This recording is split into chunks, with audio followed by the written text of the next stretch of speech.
Good morning. Thank you so much for joining us on a Friday morning. We're very appreciative. I'm Deborah Lair, Executive Director of the Paulson Institute, and we are delighted to be partnering with Carnegie and my former colleague, Evan Feigenbaum, who is now the Vice President of Studies here at Carnegie. And we have a very hot topic this morning with Matt Sheehan and his new book looking at technology and also the cooperation between China and California and how that is really a microcosm of what we're seeing in the bilateral relationship today. So without further ado, let me call Evan and Matt to come up and lead us in the discussion. Thanks. All right, well, good morning, everyone. And thanks, Deborah, and we're delighted to do this with the Paulson Institute. I'm Evan Feigenbaum.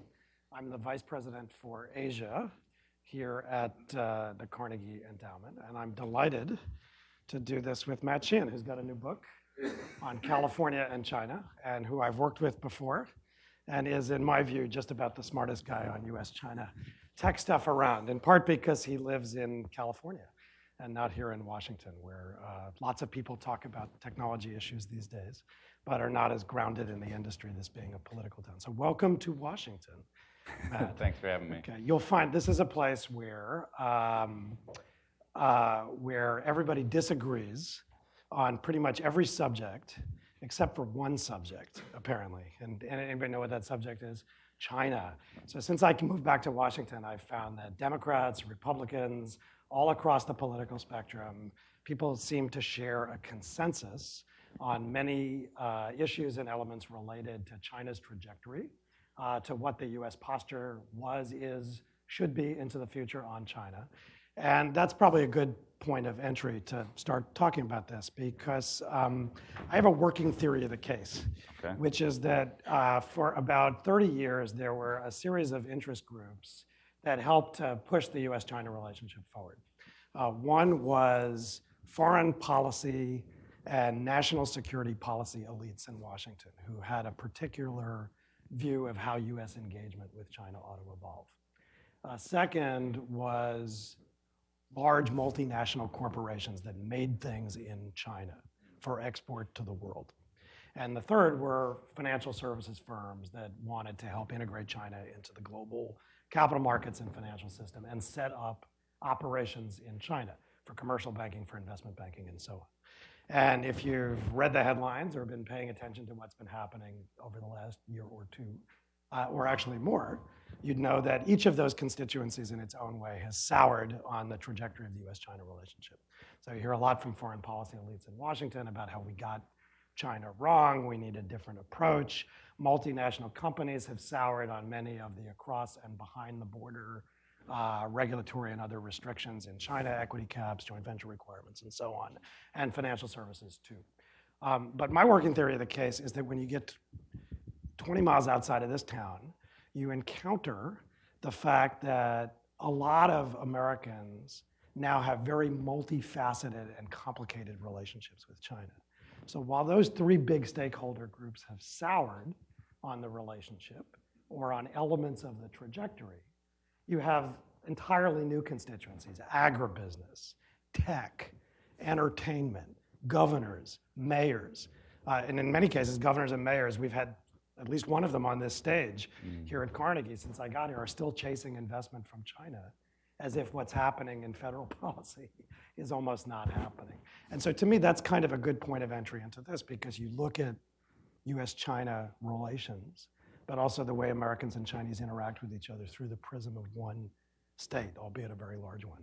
And so maybe I think it would be a good place to start there, which is to have you talk a little bit about why you wrote the book, and particularly what it was about California that you thought would provide the right lens. It's not just because you live there or there's something in the water. So there's a mix of industries that's interesting. So why don't you just kick us off by talking a little bit about that? Yeah, I think that what you described there in terms of what for a long time has been a very high-level relationship between the two countries. I think of the first 20, 30 years of the US-China relationship as functionally happening at those levels. It's Kissinger and Mao, it's multinational CEOs forming in some ways deep relationships with China, but also very much at a distance. So we're sending over capital, they're sending back cheap goods, but for the average American, China doesn't come into their lives, it doesn't come into their neighborhoods, it doesn't come into their schools. And what I found when I was working over there and coming back to California was that suddenly China was showing up in my neighborhood, at the schools that I used to go to, the mayor of my hometown, all these different sort of multifaceted parts of the relationship that were happening very much at like the grassroots level. So it's kind of moving down from the high level to the grassroots, and it's also just diversifying. And so it happened across, real estate, investment, education, technology, film, and California happens to be basically the #1 destination for Chinese people and Chinese businesses across all those categories. So California is the top destination for Chinese foreign direct investment. It is the heart of the technology relationship, the heart of the culture entertainment relationship. It's where the Chinese people buy the most homes. There are the most Chinese immigrants and the most Chinese students of any state in the country. And so going back and forth between 2013 and 2018, I just found that where so many of the storylines that I had been sort of pursuing in China as a journalist were suddenly showing up in my hometown. The real kickoff to the project was I was back home resting up with a broken ankle, and I suddenly started seeing stories in the Palo Alto Weekly, the local newspaper, about Chinese luxury bus home buying tours. There were a bunch of wealthy Chinese people show up in Palo Alto, get on a Lexus bus hosted by a local real estate agency, and kind of go house to house and say, oh, yeah, I want that one. I want that one. Then we all drink wine at the end of the tour. In cash. In cash, yes.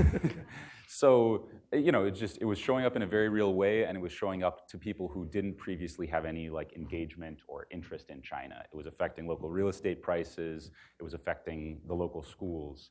And so that was my first cutting in point, and just over the next months and then years, I sort of ended up investigating all of these different dimensions and trying to use California as a microcosm for what I see as kind of ground zero of this new era of the relationship and where the experiment plays out. So could you maybe the way to do this then is to talk about some of those industries or some of those things that are distinctively Californian. Sure. So to me, one is tech, right? You've got Silicon Valley. Second is entertainment. You've got Hollywood. And then of course there's this, frothy real estate thing in California as well. So I think tech would be the one that most people would be interested in starting with because it's so front and center in the debate here. And particularly in a Washington context, you hear a lot about, people say things like, it's not a trade war, it's a tech war. There's a new technology Cold War between the United States and China. We're heading for a divorce, and tech is at the core of it. But I presume if you're sitting in the heart of where technologies, both hardware and software, being developed, that may or may not look different, but also the implications and dynamics are somewhat different. So could you maybe take us on a little tour of how the interaction with China looks when you're sitting in the valley, or when you're sitting in different on the hardware side or the software side, and where that relationship has come from and is going, and especially in the face of this Washington discussion and Beijing discussion for that matter. Right. What does that mean for industry? Sure. Yeah, I think that in the same way that we're setting up at the beginning with the sort of high-level national stuff, which is very concerned about markets, versus the more grassroots, sort of multifaceted relationship, which involves sort of people, money, ideas, all these different kinds of exchange. What we saw is that over the last decade, all of those grassroots level relationships in the technology industry were blossoming at the very same time that the national level and even the market-based relationship was sort of ice cold. So this is what I observed over, say, 2010 to 2018, is that across almost every dimension of people, money, ideas, there were free flows between the two ecosystems. So you had tons of Chinese engineers showing up in Silicon Valley. You had Silicon Valley executives going over to take the helm at Chinese companies. You had BYD setting up labs in Mountain View right next to Google, and Google setting up a lab in Beijing. And in terms of ideas as well, for a long time, the sort of ideas flow had been relatively one way, basically Chinese companies looking to the US for inspiration, whether it's something to sort of directly copy or an idea to riff off of. Alibaba sort of riffing off of eBay in a way. That for a long time, that relationship had been one directional.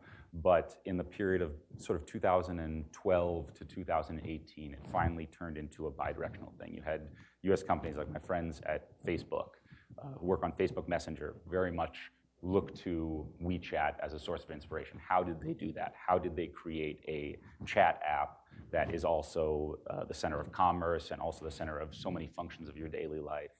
And so it was in this period of time that we finally had these flows going in both directions, but at the level of markets and at the level of companies actually being able to sell services and products, it was still basically a brick wall. On the US going to China side, that's of course the firewall. On the Chinese side coming to the US, that's functionally, they just couldn't get any traction here. And so I think of that as kind of the tension that has been animating that relationship for the past decade. And what we're doing now is we're kind of in the process of trying to resolve that tension in some ways. So we had free flows at all these levels, but separated at the national level and so, or at the market level. And you can resolve that sort of tension by either making everything free flowing or by trying to sort of lock everything down.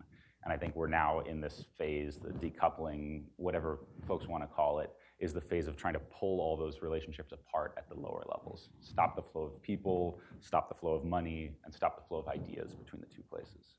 So can I push you on that? You know, at the national level, one of the things that's striking is how economic integration didn't really produce any kind of convergence. So if your theory of the case on the US and China was that economic integration was going to mitigate security competition and obvious differences of political system, that hasn't happened, right? We're enormously integrated economically.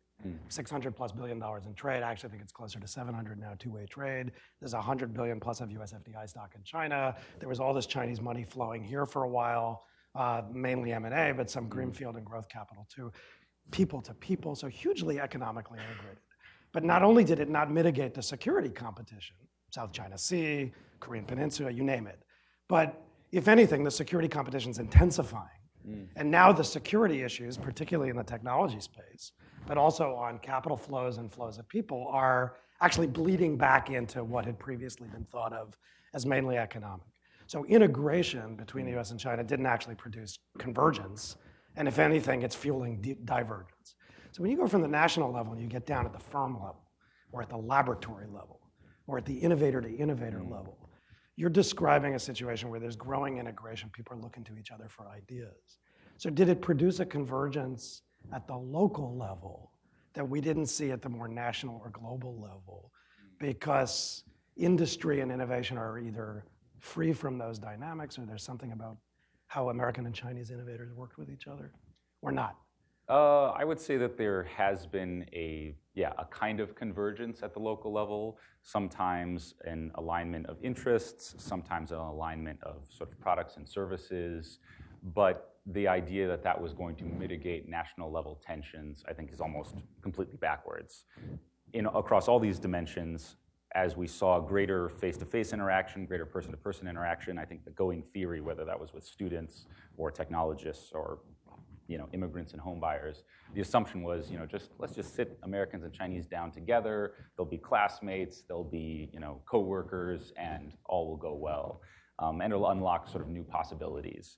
But really what I saw over the course of researching and writing the book was that sort of the closer that these two places get, the more, in some ways, personal the tensions can feel at times, and the more sort of points of friction there are.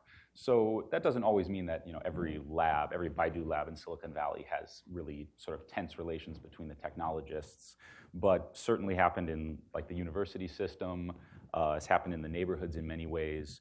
And what you're describing of kind of the local tensions filtering up to the national level is absolutely true in technology. I think this was all sort of flourishing at the local level in the sense of greater integration and exchange, but I'd say about 2 years ago, Washington, D.C. appeared to sort of suddenly wake up to China as a technological power, as an innovative country.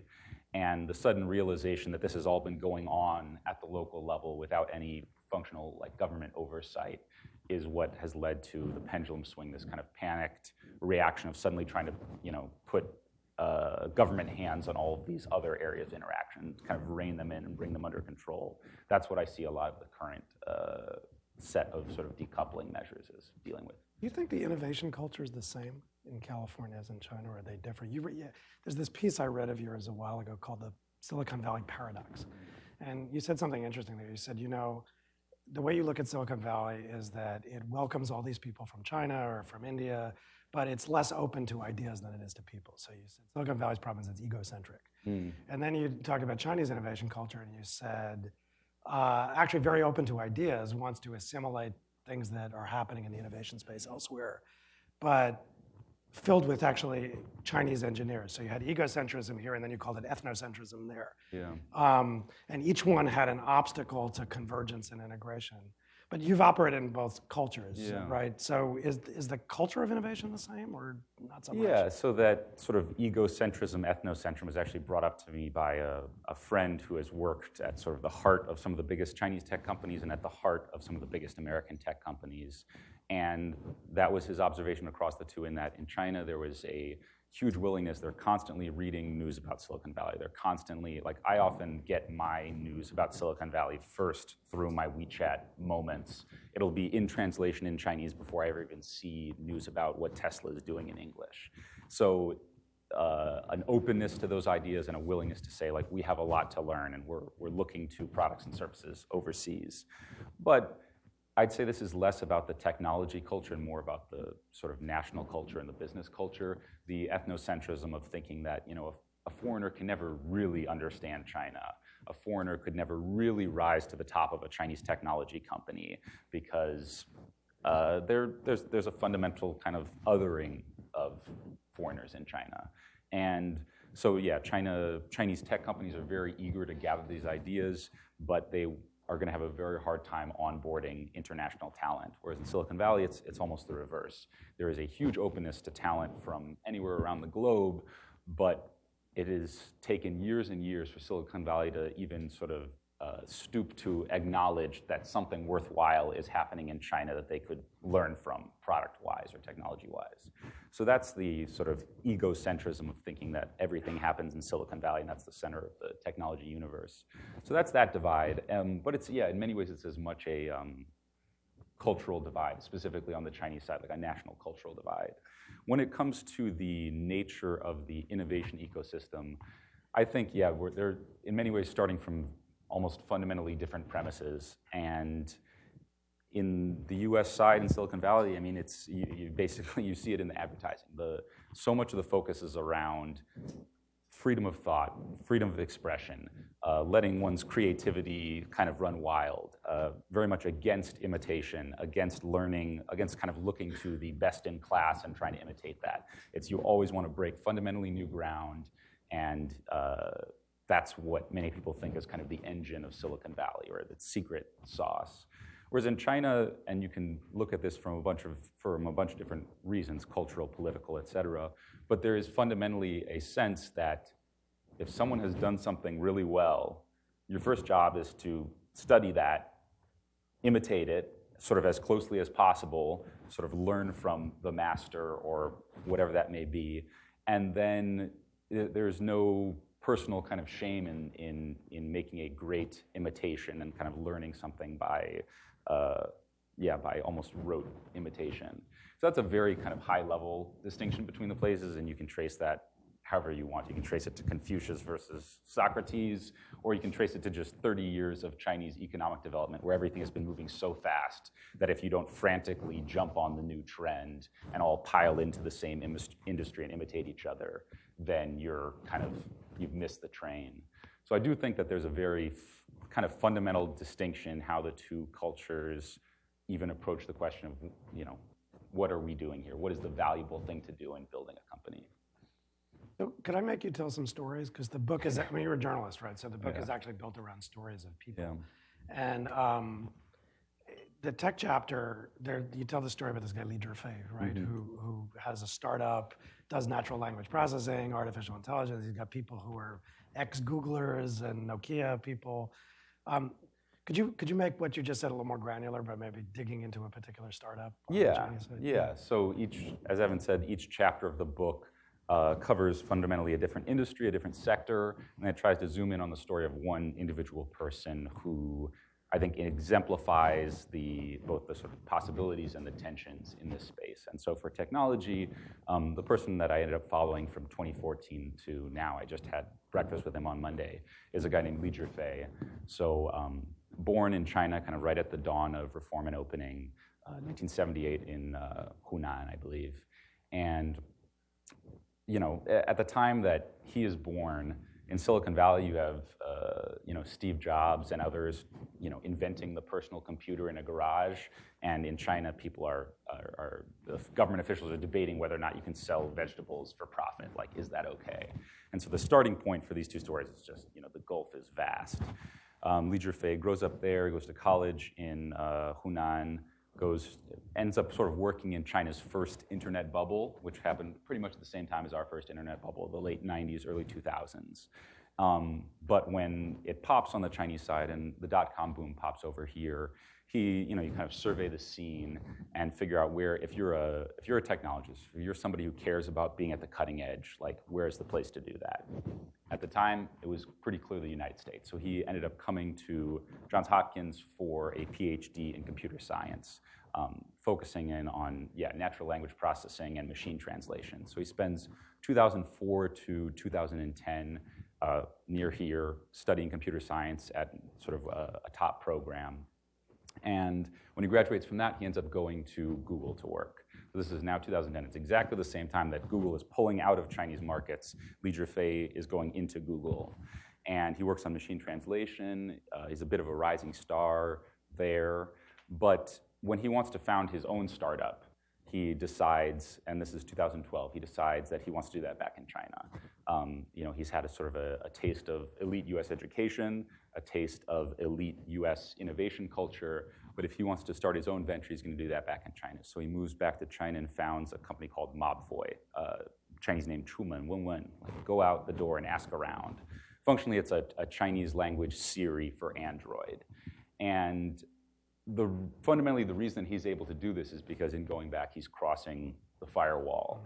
And he's entering a market where services by Google, his former employer, where he kind of built up some of his technical chops, are blocked. And so Google Voice Assistant, anything like a smartwatch to a Siri-esque Android thing, can't go in there. And so you've got this open space in terms of market because of the firewall, and there he starts building up his company.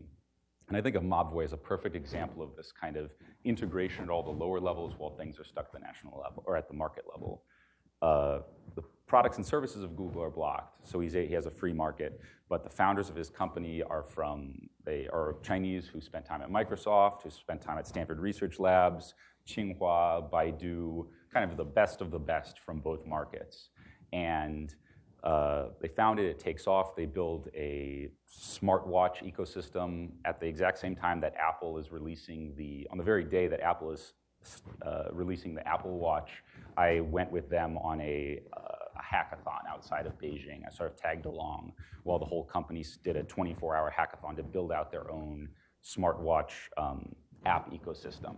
And at the same time, they're looking to Apple. They're learning from Apple's mistakes, and they're trying to define their own Chinese version of that. So, like when I was there, the apps that I remember folks around building were, when the Beijing air pollution goes above 250, like send me a wrist alert or something like that. So very sort of Chinese in their use case, but in many ways looking to and learning from the US in terms of what's the product. And I found Mobvoi, that company, fascinating and just like a lot of fun to hang out with, because it's one of those situations where people who have spent time in China, especially in Chinese tech circles, you'll find the sentences kind of just flowing seamlessly between English and Chinese, where they'll just be like, 这个我不知道应该怎么做这个 back end. 这个很难, 但是 why not? And it's just this it's this really twisty world where your head kind of ends up spinning, and you could close your eyes and listen and you're in Beijing, or you could kind of look at what everyone's doing and you're in Silicon Valley.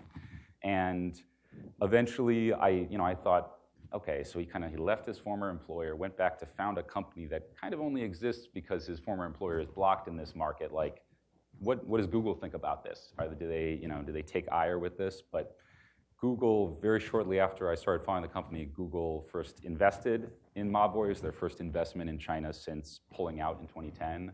And then they partnered with Mobvoi to turn Mobvoi's the wearables app store, the app store for watches and voice assistants and stuff, to become basically a Google proxy. Google couldn't run its own app store in China, and so Mobvoi basically ran one for them to kind of control the Android app ecosystem.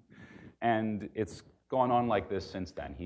Li Gervais functionally is constantly moving back and forth between the markets. They're still drawing on people from both ecosystems. They're partnering with Volkswagen in China, partnering with Google, but when it comes to the products and services, there's still in some ways a wall. He does sell his smartwatches here and actually has pretty good market share, but when it comes to Google or anyone going over there, that's a dead end. And so I see that as what you mentioned earlier, Silicon Valley's China paradox, this locked out at the level of actually making money in many ways, or entering the market, and yet incredibly deep integration at all the other levels in companies like Mobvoi or in things happening in Silicon Valley. Can I ask you a really blunt question? Yeah. I mean, how do people who thrive in a startup culture like that operate in the current political environment in China? Yeah. Which doesn't seem that conducive to that kind of... So specifically, the Chinese political environment, not the China-US political environment. The Chinese political environment, yeah, which seems less decreasingly conducive to the kind of things that we associate with startup culture, globalization, independent thing, and increasingly thinks about technology almost in a mirror image of here, through a prism of indigenization. Yeah. I think in a lot of ways it very much depends on whether you're a content company, a content startup, or a technical startup. If you are in content, whether that's entertainment or social media or anything like that, obviously everything is just getting increasingly fraught. That doesn't mean that companies aren't growing rapidly. Toutiao, aka ByteDance, is like one of the most successful Chinese startups, and that's a news aggregator. And they're still able to kind of work and thrive in a Chinese environment at the exact same time that restrictions are coming down closer and closer. But content startups are only really a small fraction of it. So Mobvoi makes voice assistants. Functionally, they're telling you where is the closest Sichuan restaurant, what is the pollution in Beijing today, giving you route information. And so in that sense, there is not that kind of direct rub that a lot of people we might expect over there.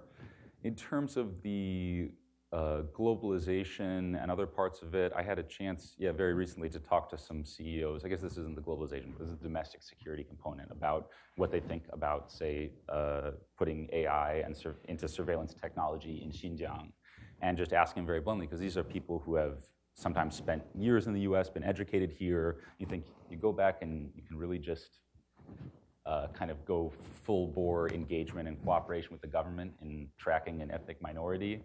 And yes, I have not heard anything terribly encouraging on that front, that there's a lot of "没办法," we're in this system, we're in this environment. There is, if I'm interested in technology, if I'm interested in computer vision, this is all I can do right now. And so that's kind of sad, but it's also very much reflective of that kind of, I think, Chinese cultural, the realism of Chinese culture, where it's just, this is the environment, this is what I have to deal with, I'm going to deal with it. So in the push and pull between business constraints and ethical dilemmas, you're saying your punchline is the business side tends to win out in the... That's what I've seen so far, but we're also in pretty, I'd say, early stages of all this over there. I mean, if you were part of a computer vision startup in China in 2015 and 2016, you were working with Alipay to do sort of facial recognition to confirm that you're the right person making a payment and all that stuff. And suddenly there's all these contracts flooding in for government stuff. And probably, the biggest thing that I notice when talking to startup people and tech people is that your world is so small. Your world is, what do I need to do to keep this company alive for another 6 months, another 12 months? And I think that works to both on an ethical front, but also on kind of a geopolitical front. It leads to a certain level of kind of blinders, like in the very early stages of the trade war. I would talk to Silicon Valley company and I'd say, you guys been telemedicine? What's going on? Like, are you thinking about moving your supply chains? Are you thinking about what you're going to do when you can't have Chinese researchers in your labs? And I was just like, honestly, we're just trying to get through February right now, and we'll deal with that. We'll deal with that when it comes. And I think a lot of the current moment, both on the Chinese side and the US side, is recognizing Silicon Valley or the tech community over there, realizing that they're no longer operating in a sort of business-first environment, and that they do have to pay attention to what's going on in DC. They have to feed their own insights and knowledge into what's going on in DC in hopes that what's coming out of here, what's coming out of Beijing over there does not suffocate their enterprise. So you mentioned artificial intelligence. So could you? I know you've followed that for a long time, and you worked with Kai-Fu Lee, and you've been kind of in and around that industry for a long time. And when people talk about U.S.-China technology competition, they tend to hone in on a few industries, right? There's like quantum computing, 5G. It's always the same three: 5G telecommunications, which gets you into Huawei, right? Quantum computing, artificial intelligence. And AI, to me, in some ways, is the most interesting one of those, because the technologies themselves are so multi-use, and they're going to change the future of work, but they're also going to change the future of warfare. They're going to change the way you live, but they're going to change the way you do other things. And the US and China both have companies, but also a lot of government interest in that. So it has a strategic dimension, a corporate dimension, a technology dimension, an ethical dimension, even here. Help people think about AI in three parts: AI in China, AI generally, how it's developing, and then how we should think about that competition against the backdrop of this US-China. Kind of a narrow question. Do you want to make that any broader? Make it as broad as you want, sure.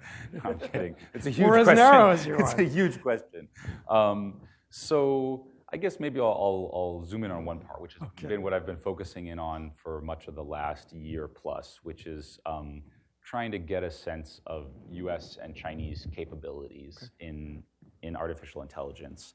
I think whether it's on the capabilities front or the ethical front or the international relations front, we've had about a year to 2 years of kind of, I don't want to say panic, but just like suddenly infinite amounts of buzz, Washington and Beijing suddenly waking up to this technology is so important, it's so powerful, and it's the future, and we have to do something about it, and China rising quickly, and we're going to fall behind. And like, I think we're really at the time in this sort of study of this field to really be drilling down and trying to come up with actual metrics to define our terms, to define our important questions, and move from there. So specifically in the capabilities front, this is a lot of what I see my current project as, is figuring out a way to systematically look at US capabilities, Chinese capabilities, and ideally come up with data that underlies each of these sort of subcategories. So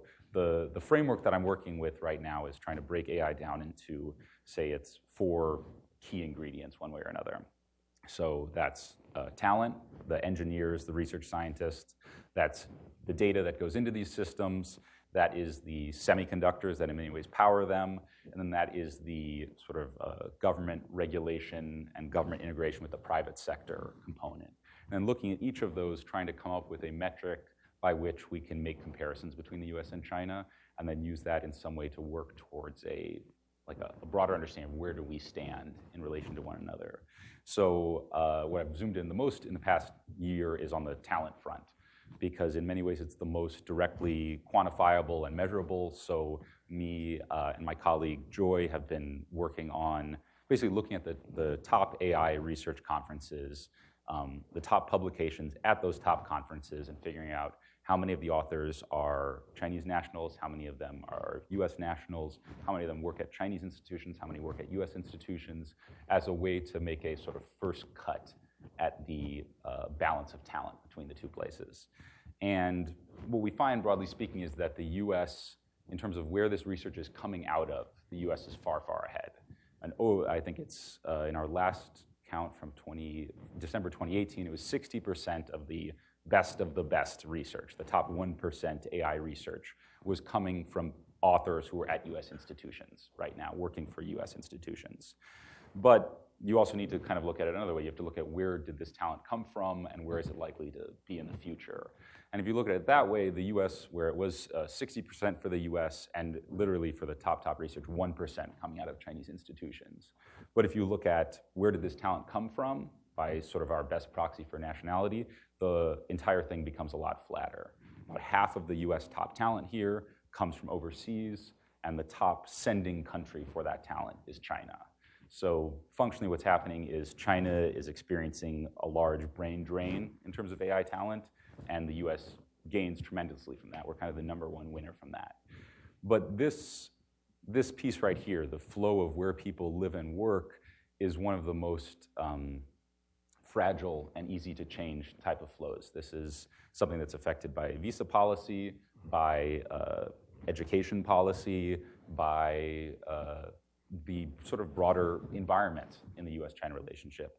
And that's one of the kind of key areas of concern that I'm looking at, is what are the odds that this turns in, that the flows functionally reverse, and that, not that all American scientists are going to work for Chinese companies, but that China sort of regains its own people, and that sounds kind of possessive, that many people who grew up in China end up heading back to China, like Li Gervais did, or where do people from India, Pakistan, Iran, Europe go with their AI talent?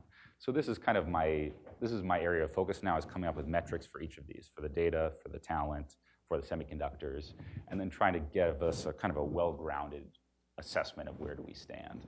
Yeah, so that's interesting. That idea of things that flow and whether or not you can interrupt them or enable them is kind of an interesting way of thinking about US-China relationship, including for California. Because if I think about if you go back to where we started when we talked about how they're integrated, what integrates the US and China? It's flows of goods, it's flows of capital, it's flows of people, it's flows of technology.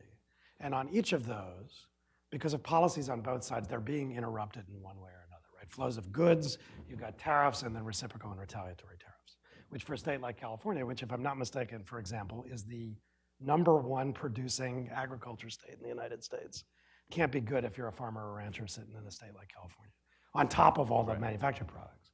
Capital, there are a large number of sectors in China, equity caps, joint venture requirements, all kinds of ways in which China makes it hard for foreign investment and foreign capital to get in ways that foreign capital would like to get in.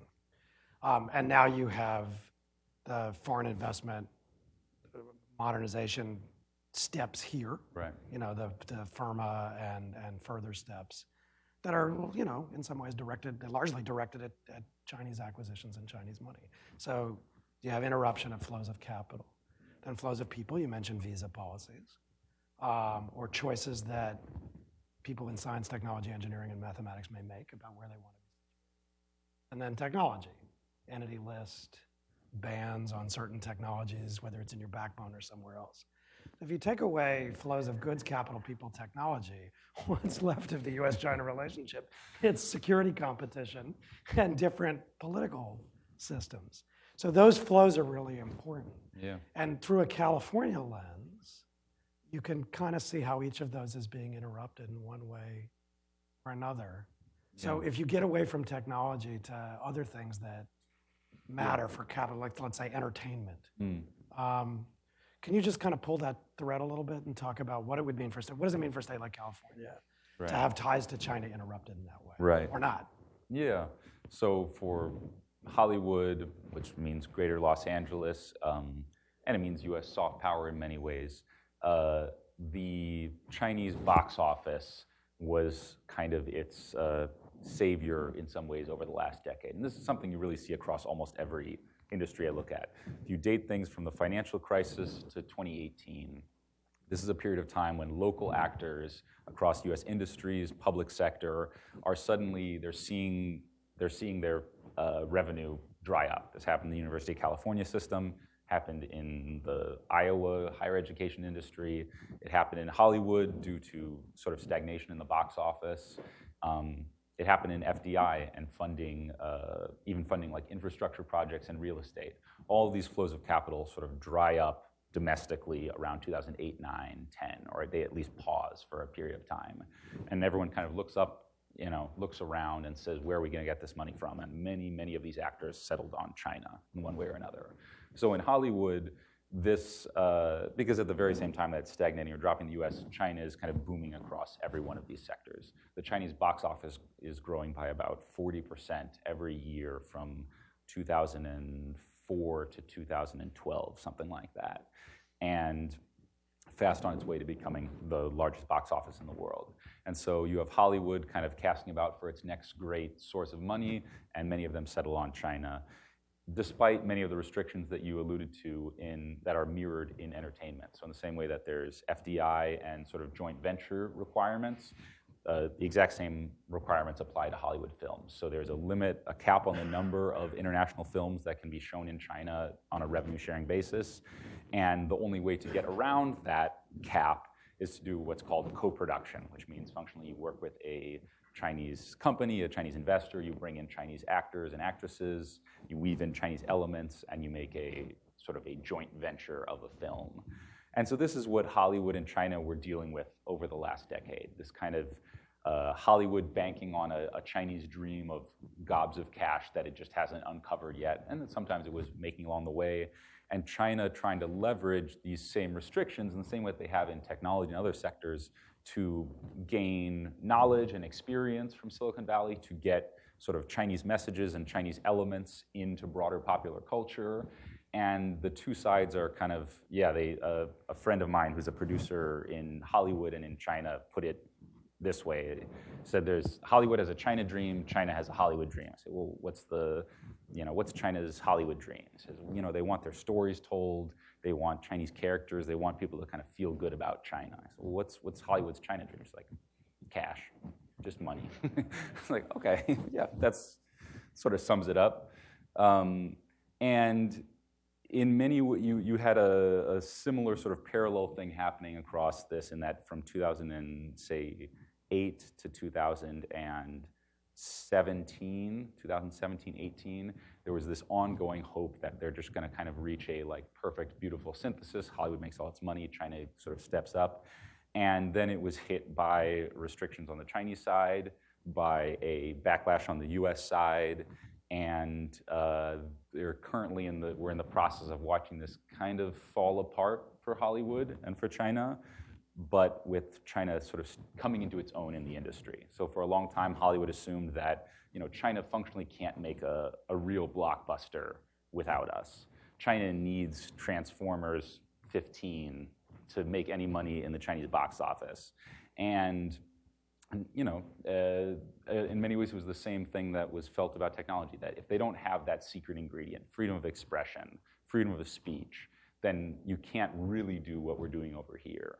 Whereas Chinese government and Chinese filmmakers kind of took the typical, what I think of as a Chinese cultural thing of just kind of muddling through, just bring in enough people, enough money, build the film sets, buy the cameras, have some interaction with elite sort of talent from Hollywood, and eventually something like creativity or a global blockbuster will emerge.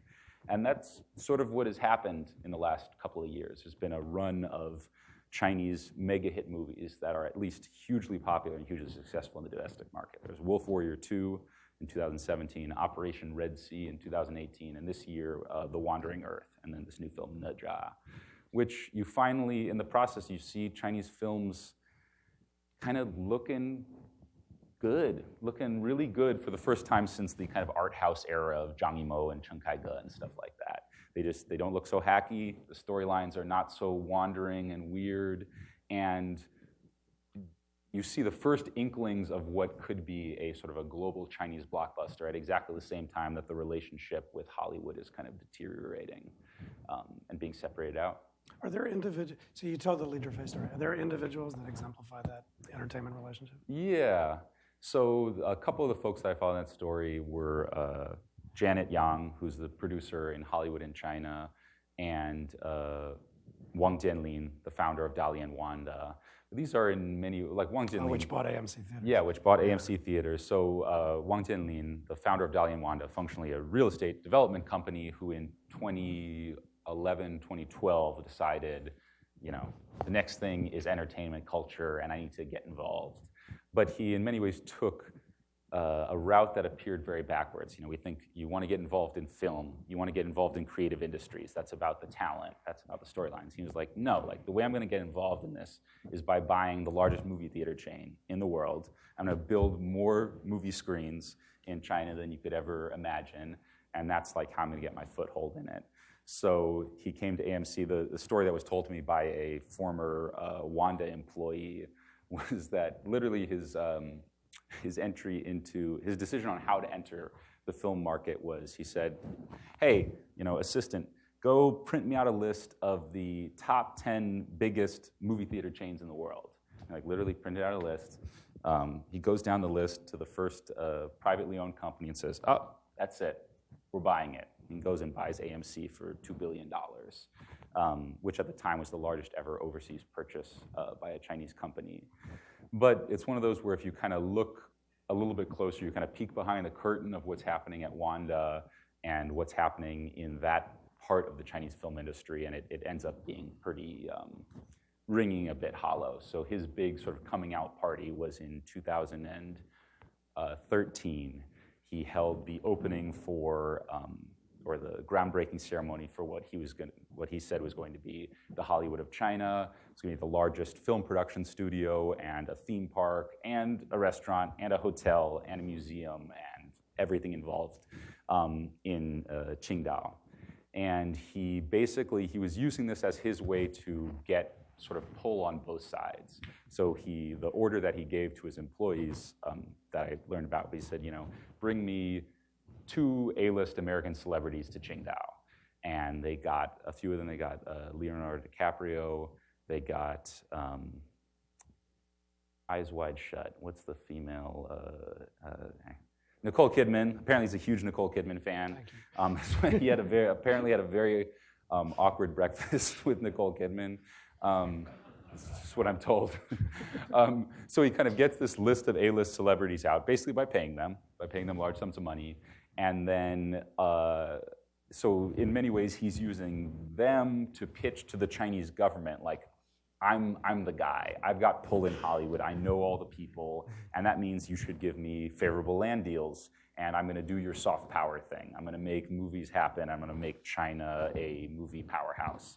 So he's kind of putting the foreign stars on display for the Chinese officials, and then for the Hollywood folks, he's like, look at all these Chinese officials. If you want to get anything done in China, I'm your guy. And he tries to kind of position himself as this two-way ambassador between the places. But yeah, there was no actual kind of creative film substance behind this. So he would invest in some American movies. He apparently demanded of his American partners that they guarantee him an Oscar for a movie that he was financing. It makes sense if you grew up in his world that could be done. He financed The Great Wall, which was kind of the great hope of co-productions, Matt Damon, The Great Wall, Zhang Yimou, total disaster, impossible to watch. And basically, he sort of fell victim to what many Chinese executives who kind of fly too high fall victim to. So he got caught up in, first off, the currency controls. So he had to abandon many of his overseas purchases because the money stopped flowing. He's constantly kind of under suspicion for something. He was in Dalian when Bo Xilai was there, so there's a whole dynamic. And he's sort of had to basically abandon his personal entertainment dreams and just retreat to building more Wanda complexes. So yeah, that's not the most successful China Hollywood story, but there was a lot of money and some funny things involved. I'm going to give the audience a crack at you, but I want to ask you one more thing. So you talked about Li Zhifei and you did Wang Jianlian. Is there some American that exemplifies the California-China relationship? So flip from a Chinese to one or two American. Who on the American side kind of exemplifies this relationship? So one of my favorite sort of characters and storylines that I followed in the book was of this town in Southern California called Lancaster.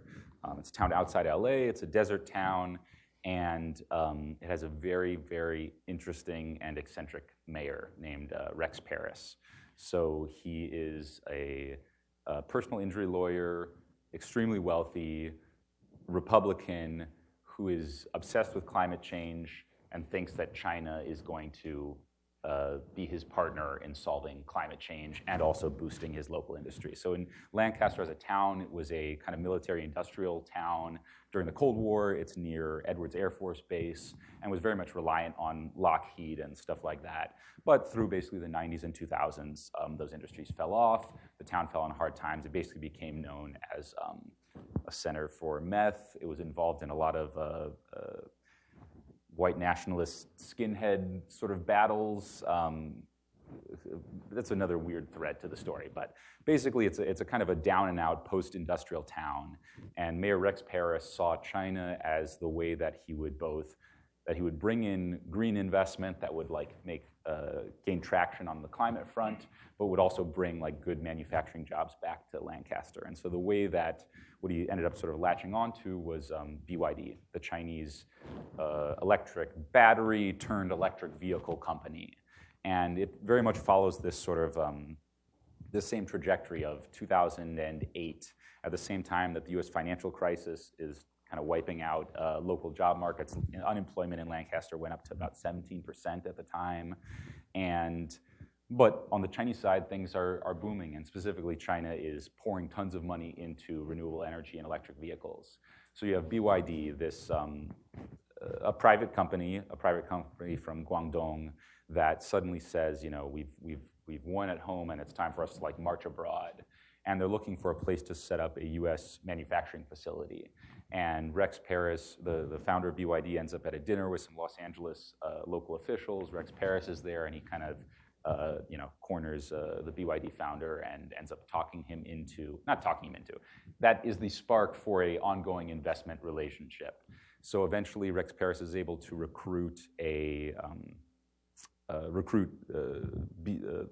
make Lancaster the center for BYD's factory for building electric buses. Those electric buses, the reason they had to do it here in many ways was because of Made in America provisions in the financial stimulus package. So a lot of cities want to buy electric buses, but those come with the tag that it has to be built in America. So that's actually why they set up a facility in the US to begin with. And things are in some ways, they're looking good, but it quickly gets mired in all kinds of scandal. And it's like, it would take forever to explain all of Rex Paris's different schemes. So basically, BYD has a confrontation with California unions. It ends up getting raided by the California Labor Commissioner for allegedly bringing in Chinese workers and paying them $1.50 an hour when they should be hiring Americans. Allegations actually turned out to be not true. It was part of an ongoing battle with labor out there. But Rex Paris, he crossed his kind of personal line when he tried to turn Lancaster Hospital into a center for Chinese birth tourism. This is a period of time when there's a lot of Chinese folks who want their kids to have American citizenship. You can, of course, fly here, have a kid, and birthright citizenship. They'll grow up that way. And a lot of that does happen, or a lot of that at the time was happening in Los Angeles, San Francisco, places like that. It's not illegal. It can be illegal elements, but fundamentally it's not illegal. And what he thought is, our hospital services a low-income population. Many of the people who come here can't pay for it. So what we're going to do is we're going to build another wing of the hospital. We're going to build a hotel across the street from that. And we're going to say, you can come here, we'll put you up, or you will put yourselves up, have a baby here, take your time, and then we'll see you back to China, and we'll use this as basically a funding source for the hospital. It's another thing where, the hospital functionally, it was deep in debt. It was getting its credit rating continually downgraded. And he and the chief of the hospital, who was an immigrant from, I think, Lebanon, both saw this and they're like, oh, perfect. Chinese people, they got money, they want American kids, so we'll have them here, and then we'll have the kids, and then go back to China, and then we'll have money, and we'll run the hospital. But this is where he crossed the line, and so there's a huge backlash locally. There's cartoons in the local newspaper of, the PLA soldiers marching into Lancaster with babies under their arms, and it's just like a hot mess. And so, despite all these ups and downs, the BYD part of it has turned into a success story. They run a factory there that hires, I think they're probably now upwards of 800 employees, like one of the biggest employers in town.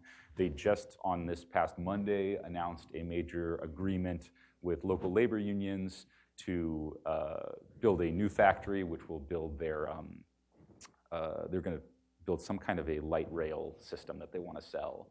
And so, I mean, they've produced over 1,000 entirely electric buses that have been sold across North America. They employ 800 plus local people in Lancaster.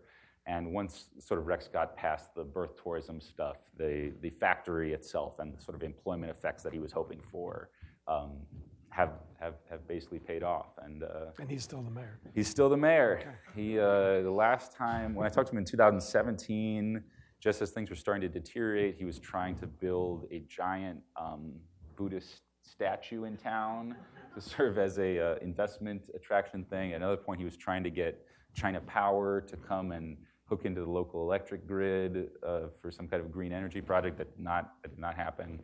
But yeah, he's a schemer.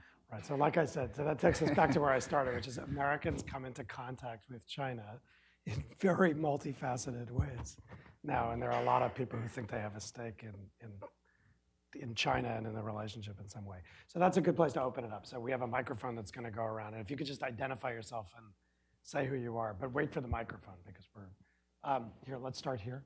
Who has the mic? Oh, you do. Here, right here. Thanks. Thank you very much. Great presentation, Miriam Sapiro. Now it's Sard Verbinen.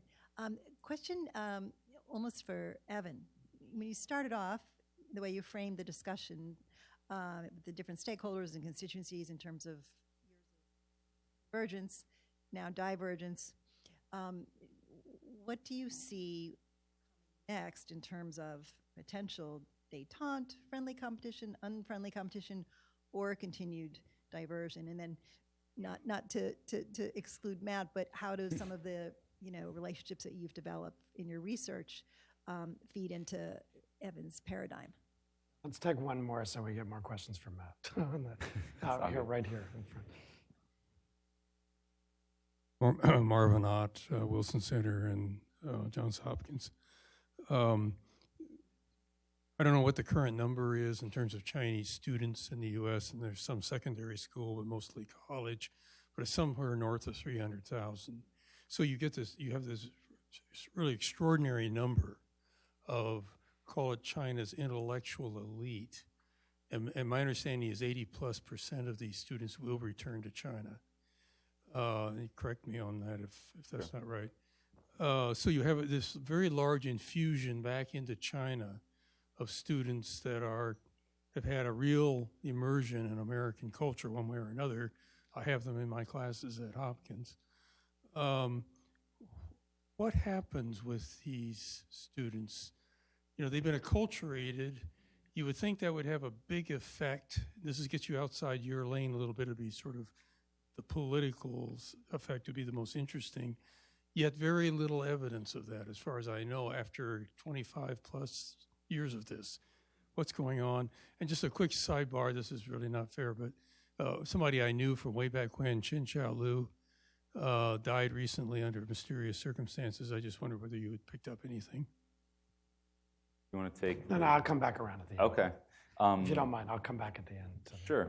Yeah, on the student question, that's one of the things that I find the most interesting and in some ways kind of the most fun to report on because I'm just hanging out with college students. And I guess I would make two sort of adjustments to the larger framing. One which would be about, and these both have to do with the periods of time involved.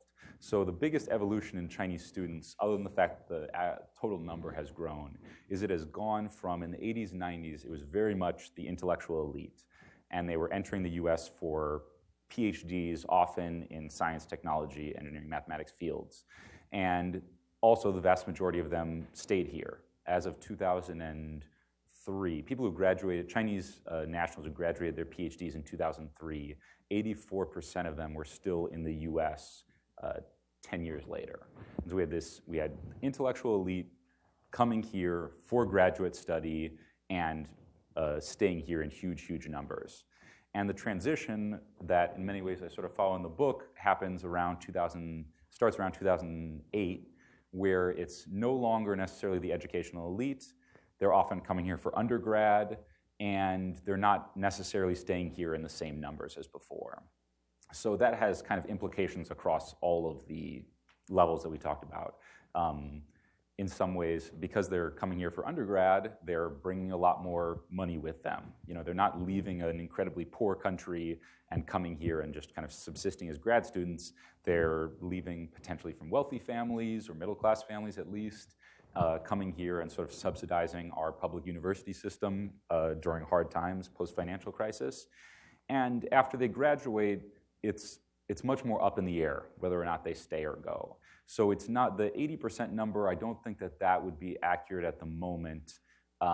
There's no really good number on that. China claims that globally 60 to 70% of students who go abroad come back, but we don't have a parallel number here in the US.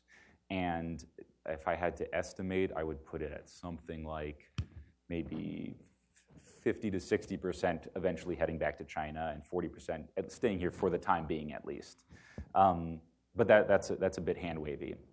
And the area where I have zoomed in and got actual data is specifically on the high-end talent in artificial intelligence specifically. So for those students, from the samples that I've pulled, which are admittedly small samples because they're based on top conferences, we keep about 70-something% of the top-level AI talent worked at a US institution after graduation.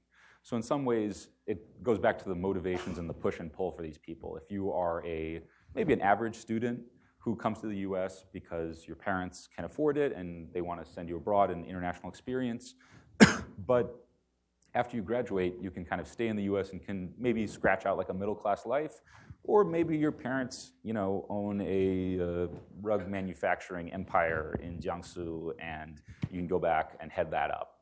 Or you could go back and just, get a normal job in PR at Alibaba or something like that. In some ways, the attraction and the possibilities and the standard of living are so much higher in China than they ever were. So that is what has kind of led in many ways to this shift. Now it's being sort of accentuated by our visa policies, our H-1B policies and all that, but there is also, I would say, a natural flow. And when it comes to the political implications of this and the social implications of this is something that I track very closely at a kind of a interpersonal level. A lot of these people are my friends. I've sort of watched what happened when they came here, when they went back. And I guess maybe I just put a couple of markers down. One is that it's the environment that they enter and how integrated they are with US society when they are here is in many ways affected by how many students are here. In the 80s or the 90s, if you were a Chinese student at a US university, you had to learn English, you had to associate with Americans, or you'd have almost no friends. And so it's kind of forced integration. Whereas now, in the present day, at many of these universities, the Chinese student population has hit sort of a critical mass where you can operate almost entirely in Chinese circles, do Chinese social activities, go to boba shops, kind of live in that world. And that very much affects what you do and don't pick up about American society. This is, interestingly, sometimes it can sound not nefarious, but it can sound very negative on the Chinese side. This is exactly what Americans do when they go to China. You have a small portion of them who become really dedicated to learning the language, integrating, making friends. The vast majority go over there, do their day job speaking English, go home at night, go to the bar with Americans, and pick up Chinese culture kind of in passing. So we're kind of seeing a mirror of that in many ways. But yeah, it's also very much the political environment and where if you were a Chinese student who entered America you were a freshman in the fall of 2016, and you have lived here for these past 3 years, what is your impression of the American political system? How functional is it? The nature of leadership, partisanship, all this stuff. You have a very different impression of things. Whereas if you came here in the 90s and Bill Clinton was the president and, whatever, it's just a much more happy-go-lucky time, I think. Well, the 90s had their darkness too, I guess. So that's what I would say in terms of the transmitting of American values back there. It's partly about the number of Chinese students. It's partly about what America are they seeing and what China are they seeing. Do they see China as a are they increasingly proud of a rising power, an assertive, stable, whatever you want to call it, power? I think many of them are. And I guess just the last marker I'd put down is that it's very early in this story. It's only in the last 10 years that we have had significant flows of Chinese students back to China, and with many of them not necessarily being in engineering or science. People who came here and studied business, who studied political science, who studied sociology, going back there. And so these people are still, at most, like 30 years old. And I still maintain a degree of optimism about the long-term 15, 20, 30-year implications of having such a large portion of probably wealthy, probably influential people having spent time in the US, but it's down the road. Got a couple more. I got one in the back. Actually, let's take the two from the back and then I'll come back. Thank you very much. Mark Monnier with the South China Morning Post. So, excuse me, I came a little late, so if you covered this, my apologies. But one thing I'm interested in would be the Chinese American community and how that interacts, particularly given that there are so many divisions within this community of pro-mainland and those who have been here several generations and may have a more liberal view, and how they're in some way being racially profiled as the tension builds between Beijing and Washington. Any thoughts on that? Thank you. Okay, and then let's take the question that's right in front of you also. Hi, Emma Rafaeloff with the Information Technology Industry Council. I see, being basically in the tech sector and looking at Asia policy, there's a lot of, as you mentioned, like concern about the Chinese students who come here and go back, and like the technology transfer implication. And this has also fueled quite a bit of the discussion about decoupling between the United States and China. There's also this sort of growing concern about US like startups, particularly in the tech sector, that are being funded by Chinese capital. And those are like, whatever the composition of the workers are, some of them are going to be US citizens, but there's still concern there also about like forced tech transfer or just general tech transfer. And I would just be interested to hear your thoughts, like in all of your research, like how you would respond to those sorts of concerns and like what is actually the realm of realistic, because I think that there's a lot of kind of jingoism involved in the don't let Chinese students come in, but then you do get to some other points of concern. Reality, yeah. Okay, so let's take those two, and then I'll come back here in the next round. Okay, I'll try to be a little more succinct in my we thoughts in general. So the Chinese American question at first, this is actually the last chapter before the conclusion. This book is about the interaction between different generations of immigrants from China, specifically in politics. I found it completely fascinating because it's a world that I just hadn't entered before. But you can think of it very much in terms of the different waves of Chinese immigration. Where did you enter? When did you enter U.S. society, and kind of at what position did you enter U.S. society? And some of the biggest earlier waves were post-1965 Immigration and Nationalization Act, where many people entered society as working class people. They entered right during the era of the Civil Rights Movement, Lyndon Johnson, and so their entry into America, they often ended up on the left or maybe the moderate left.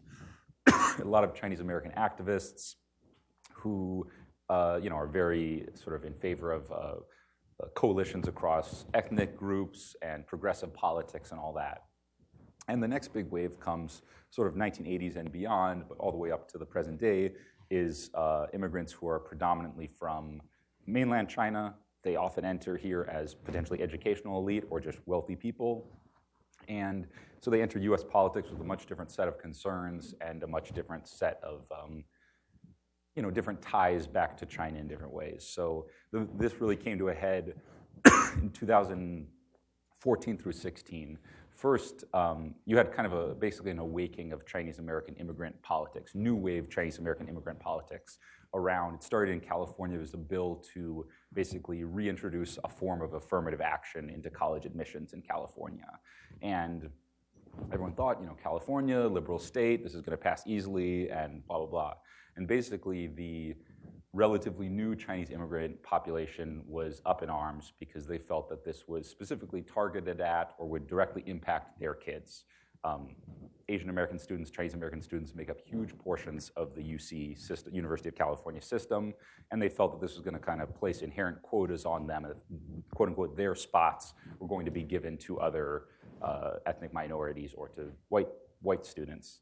And this was the kickoff of a very intense period of conflict between these two sort of different generations of immigrant groups, immigrant activists. First, it was around this affirmative action thing, which the new Chinese American immigrants mobilized for, put intense pressure. Apologies. Thank you. They put a lot of pressure on local California legislators, and they basically defeated the measure. And then it came up again during the 2016 election when this very loud and proud group that had a lot of overlap with that earlier group became very pro-Donald Trump. I encountered this for the first time. I had just moved back in 2016. I was kind of like getting my bearings again in American politics, and I was just like, why is everyone so mad all the time?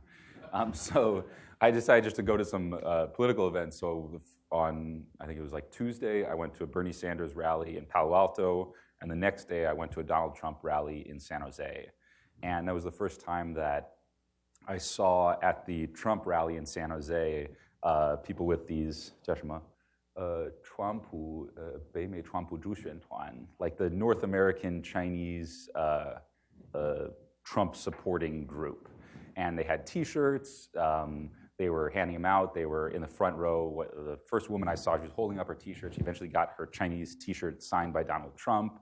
And they became very active in get out the vote stuff, sort of knocking doors. They went to Pennsylvania. They went to a bunch of places. They would fly these airplanes above major cities on days that that Donald Trump was in town, with tailing a big banner that said "Chinese Americans heart Trump," and they became a very interesting sort of little side story in that general election, and it became a very, very divisive thing within this community. And it even trickled down to some like technology things. Like one of the big differences was that the new activists organized on WeChat. They got their information on WeChat. They organized themselves on WeChat, and it became a very effective organizing tool. And you had a lot of older immigrant activists, people that I grew up with, feeling like they couldn't even pierce the bubble. They couldn't even get into conversation with these people because they're not in the WeChat groups. They don't read the same articles. Maybe they don't read Chinese at all. And it became a very kind of contentious period of time. There's some sort of bright spots going forward on this front of people trying to engage and stuff like that. But that's the main way that I sort of looked at and covered that. The whole issue of racial profiling and stuff in the present moment is a whole other can of worms, but I only have so much voice left. So I'll go to the next question, which was on technology transfer and students.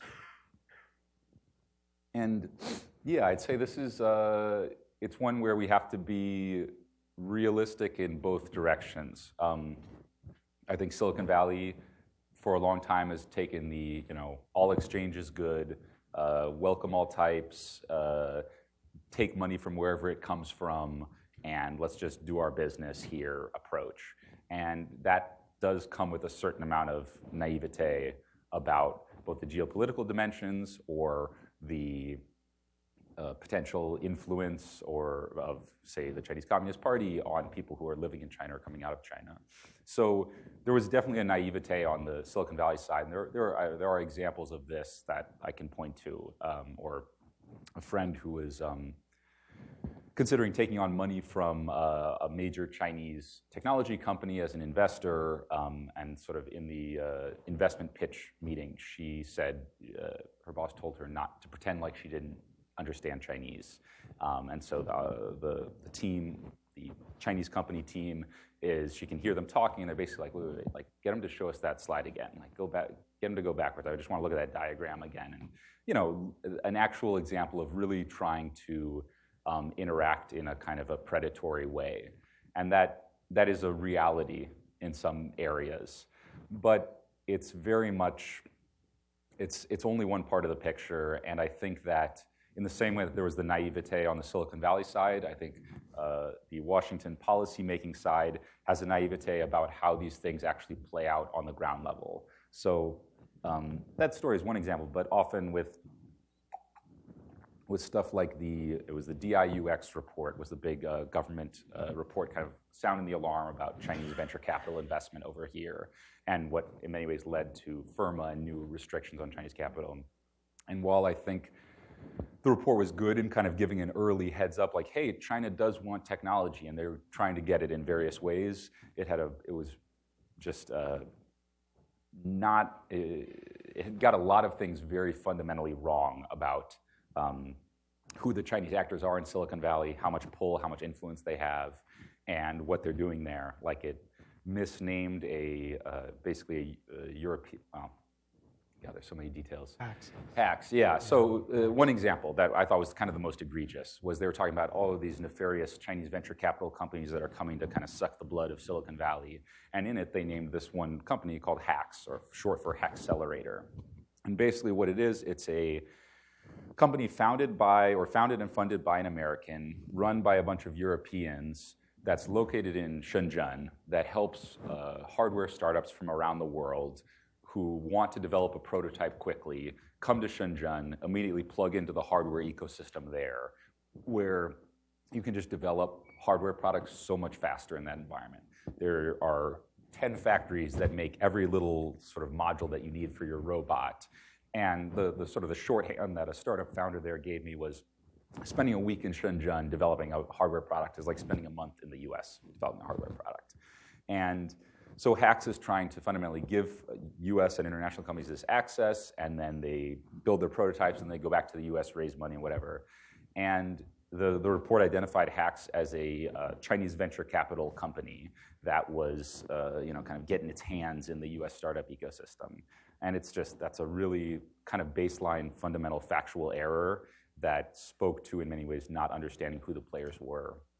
And yeah, I think when it came to the venture capital side specifically, most of the Chinese companies that were sort of listed in the report or that are cited as being state-funded investment vehicles, they do almost nothing in Silicon Valley. Nobody really knows who they are. Nobody really wants to deal with them. They can't get into any deal worth happening. That was kind of the biggest takeaway I had from looking at Chinese VC investment. So much of venture capital is about, you're giving them money, but you're taking their money, but you're also hoping they can be a mentor, they can make connections for you, they can sort of guide you through this process.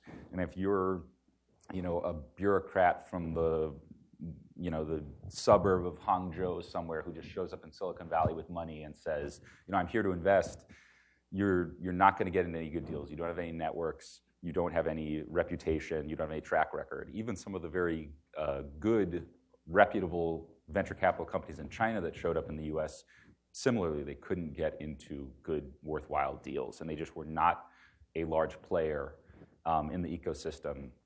And the places where they did play were, like the companies that did take on funding from these institutions were often either companies that were so bad that they needed money wherever they could get it from.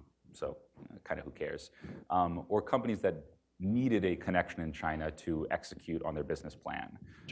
In China. Right. They needed to manufacture in Shenzhen, and they wanted someone to guide them through that process. They wanted to sell their robotic pipetting system to Chinese universities, and they needed someone with connections to sort of make all those introductions. And so, yeah, I'm looking at specifically the VC component. There's also students, there's also the big companies, all that stuff.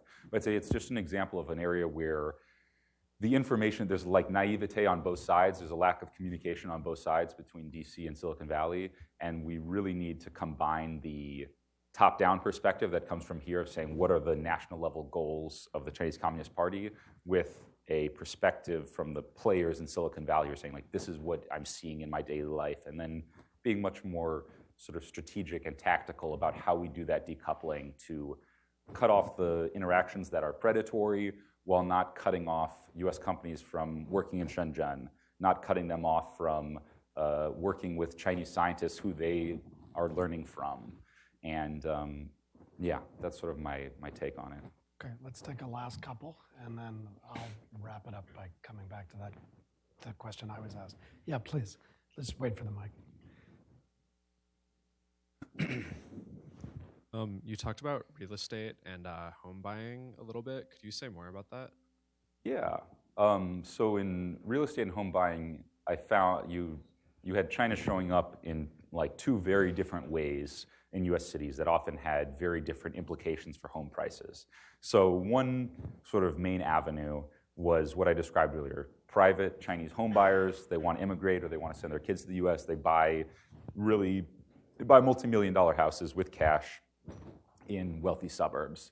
And another big way that Chinese money ended up in U.S. real estate was through private companies leading large developments. So in San Francisco, the largest master planned real estate development since like the great earthquake of 1906 was funded in many ways by Chinese EB5 investors. Downtown Los Angeles, downtown San Francisco, almost all of the major new high-rises that are going up are taking on Chinese money in some way, or they were. Now many of these flows have been cut.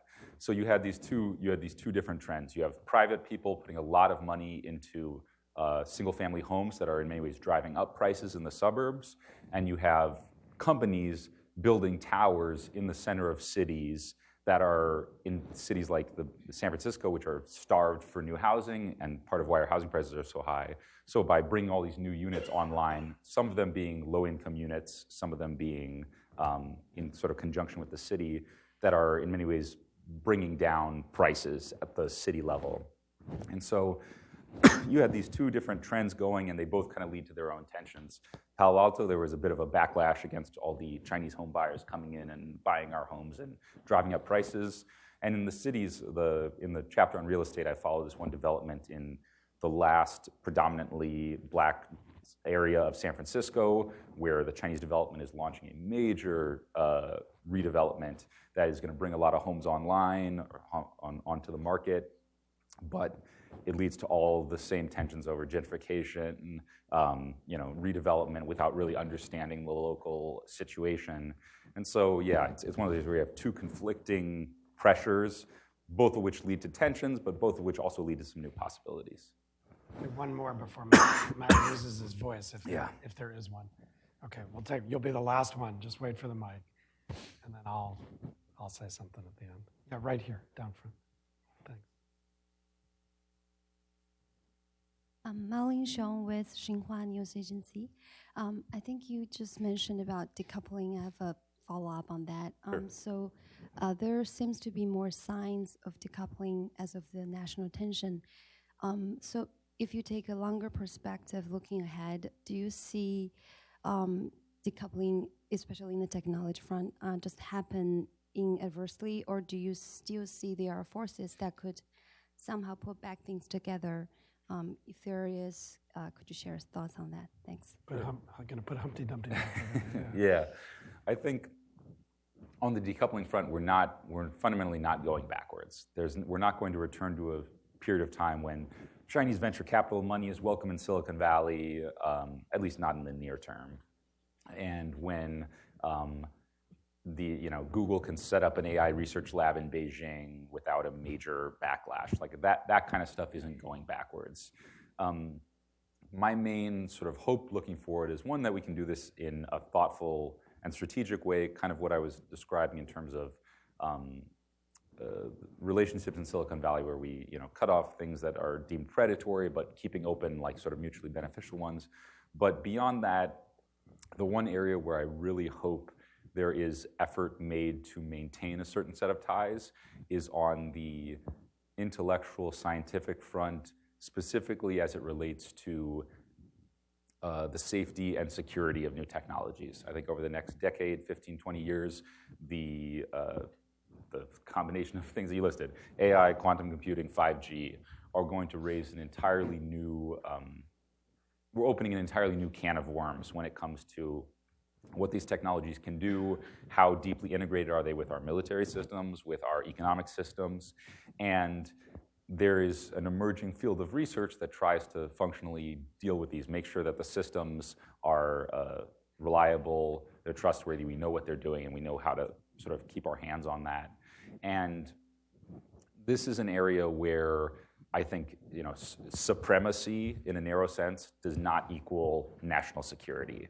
racing to build the more powerful AI system, that the more powerful lethal autonomous weapons system does not guarantee security on both sides. You need both actors in the system to be developing systems that are safe, that are reliable, under control, that you can understand and interpret you can understand why the algorithm did what it's doing, and we can make some judgments based on that.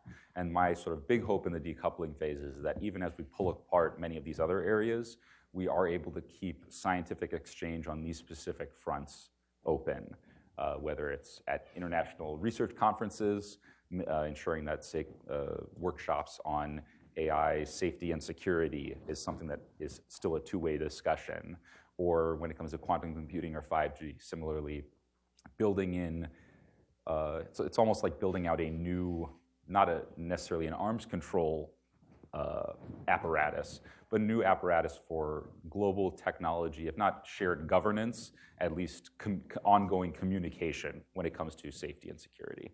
Okay, so I'll end this by trying to answer the question I was asked, which is where's this U.S.-China relationship going at a high level? Because I think it actually brings it, the way I'd answer that, brings it back around nicely to California. Personally, especially as somebody who just parachuted back to Washington after being away for a while, I think we're heading in a much more confrontational direction. And that has to do with policies in Beijing, and it also has to do with policies in Washington. And I just think that's inevitable. That's where we're going. And you hear it in our politics, you see it in our security documents, the national security strategy, the national defense strategy. You see it in choices that are being made every day on both sides. And we're not going to go backwards on that. So we need to adjust to that new era. But having said that, I often hear that the United States, therefore, needs a new national strategy for dealing with this more confrontational era. And the thing about a national strategy is to be coherent. To be coherent, a strategy can be simple. But in a democracy, a strategy, especially a national strategy, also has to bring people behind it. And so when I look ahead, I kind of see three disruptions.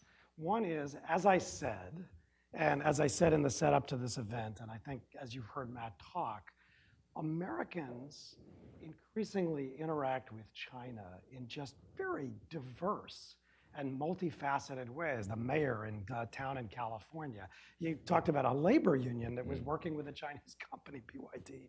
So when you have that diversity, it's hard to assemble a coherent political coalition in this country on anything. So if you want to do that amid that kind of diversity, when you have that many stakeholders, that's going to be a challenge both to strategy, but also in our politics.